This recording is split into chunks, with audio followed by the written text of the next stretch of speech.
Et c'est l'heure à présent d'un œil sur les médias avec vous, Inès Olagaray. Bonsoir Inès. Bonsoir Anne. Et on revient sur la mort, bien sûr, de l'actrice américaine Debbie Reynolds, héroïne de la comédie musicale Singing in the Rain, et mère aussi de Carrie Fisher, l'actrice de Star Wars, qui est décédée hier. Voilà, donc Debbie Reynolds, elle est décédée seulement 24 heures après sa fille, Carrie Fisher. Et pour la plupart des médias, il n'y a pas de doute, Debbie Reynolds est morte de chagrin. Voilà ce que titre Paris Match, mort de Carrie Fisher, Debbie Reynolds, une mère brisée. Autre titre qui fait référence à ce cœur brisé, c'est celui du Figaro, mort de Debbie Reynolds, star et fan bouleversés par son cœur brisé. Alors des tweets, on va en voir quelques-uns. On va commencer avec celui de l'acteur de Star Trek, George Takei, qui dit « Il n'y a rien de plus dur que d'avoir à enterrer son enfant. Debbie est morte d'un cœur brisé ». Autre tweet, celui de Kevin Smith, réalisateur, le cœur brisé, Debbie Reynolds est décédée juste après sa fille, Carrie Fisher. On a aussi des tweets d'internautes anonymes comme celui-ci, voilà, avec cette photo de la mère et la fille côte à côte, et cette légende comme si elle n'avait pas supporté la perte de sa fille. Alors les réseaux sociaux n'ont pas oublié non plus que Debbie Reynolds, c'était une mère, certes, mais c'était aussi une grande actrice, vous l'avez dit tout à l'heure, une des actrices de Singing in the Rain, aux côtés de Gene Kelly. Alors on a bien sur Twitter, évidemment, quelques allusions à ce grand rôle de sa carrière qu'il a révélé quand elle avait tout juste 20 ans, avec « Ce n'est plus dansons sous la pluie, ce sont quelques larmes sous la pluie », hashtag Debbie Reynolds. Alors on a bien sûr quelques articles qui sont revenus sur ce que Debbie Reynolds représentait à Hollywood. C'était une véritable légende et finalement l'une des dernières stars de l'âge d'or des studios hollywoodiens. Alors ce rôle de mère, ce rôle de fille, il a été traité par beaucoup d'illustrateurs. Ça, c'est le site de la BBC qui a choisi de revenir là-dessus. Plusieurs illustrations d'artistes célèbres. On commence avec ce dessin du dessinateur Ricky Lachance, voilà, qui représente les deux femmes dans leur personnage phare, donc la princesse Leia dans Star Wars, et puis l'héroïne donc, de Chantons sous la pluie. Elles sont bras dessus, bras dessous. Le parapluie est tombé et elles empruntent ensemble une nouvelle route qui mène vers le paradis, dit l'illustrateur. Voilà, 2 étoiles de plus dans le ciel. Autre illustration, celle de Norio Fujikawa.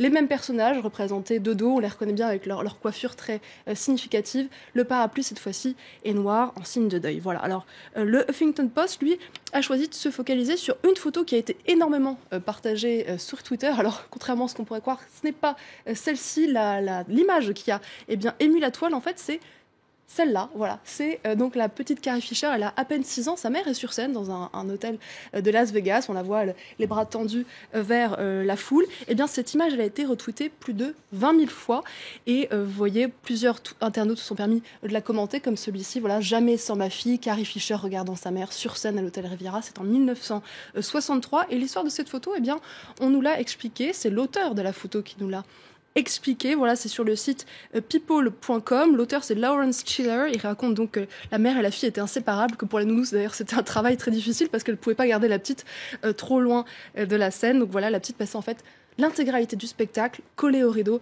à observer sa mère. Et comme le dit le titre, elle a été totalement hypnotisée par sa mère et actrice. On parle maintenant, Inès, de la présidentielle en France et d'une possible candidature qui a fait le buzz aujourd'hui, celle du chanteur Hugo Frey. Voilà, alors Hugo Frey, on le connaît bien, c'est un chanteur très populaire en France, il a repris beaucoup de tubes de Bob Dylan, et puis ce tube qu'il a fait aussi beaucoup connaître, c'est Santiano, cette chanson de marin. Je vais éviter de vous la chanter. Le site de France Info nous explique qu'en fait, la candidature de Hugo Frey, elle a été poussée par un collectif, il s'appelle Les Gens de Peu, qui voient en Hugo Frey le candidat de la France invisible. Ils disent voilà, en 1981, les Français ont eu Coluche, en 2017, nous, on veut qu'ils aient Hugo Frey. Alors, l'article de Ouest France nous parle un peu plus de ce collectif. Il s'explique que ce collectif, il s'occupe de toutes les démarches. Il récolte les parrainages nécessaires pour que Hugo Frey puisse être candidat. Il en a déjà 180 sur 500.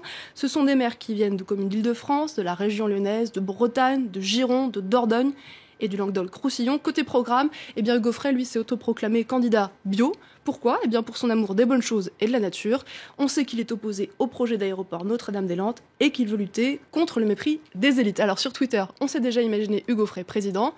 Un petit photomontage facile à réaliser avec son visage sur le portrait officiel. Et pas très souriant. Pas très souriant, ça viendra.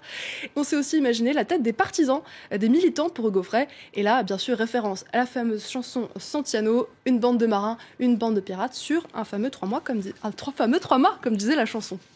Autre chose maintenant, Inès, 2017 sera l'année du coq en Chine. On voit donc l'animal représenté sous différentes formes dans tout le pays. Une statue géante attire toutefois l'attention des internautes. Voilà. La statue géante, c'est une statue gonflable, on va la voir tout de suite à l'écran. Est-ce que vous allez la reconnaître? Elle a 2-3 signes distinctifs. La mèche. Une grande houppette blonde, les deux mains en l'air avec les index pointés vers le ciel. Eh bien, tout le monde y a vu la ressemblance avec Donald Trump. Voilà un petit comparatif à l'image. Donc, effectivement, c'est assez flagrant. Cet article du New York Times nous explique un petit peu l'histoire de cette statue, qui est donc une grande statue gonflable de plusieurs mètres de haut.